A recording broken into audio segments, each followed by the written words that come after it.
కేరళ రాష్ట్రం త్రినూర్లోని శ్రీ వడక్కుంనాథన్ ఆలయం వద్ద భారీ వర్షాన్ని సైతం లెక్క చేయకుండా ఏనుగులకు సాంప్రదాయంగా దానానిచ్చే ఆనయౌతు వేడుకను చూసేందుకు పెద్ద ఎత్తున జనం తరలివచ్చారు.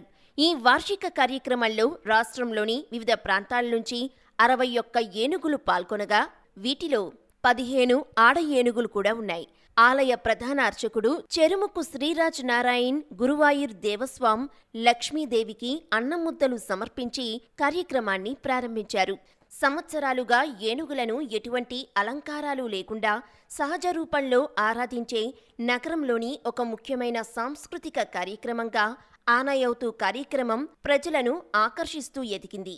ప్రతికూల వాతావరణం ఉన్నప్పటికీ ఆలయ అర్చకులు దేవునికి నైవేద్యం సమర్పించే ఆచారాన్ని చూసేందుకు గణనీయమైన సంఖ్యలో ప్రజలు ఆలయానికి తరలివచ్చారు.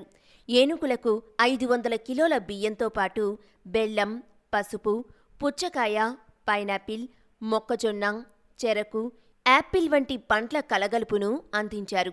మహిళలు, చిన్నారులతో సహా భక్తులు ఉత్సాహంగా ఆలయ అధికారులు, స్వచ్ఛంద సేవకులతో కలిసి ఏనుగులకు ఆహారం అందించారు.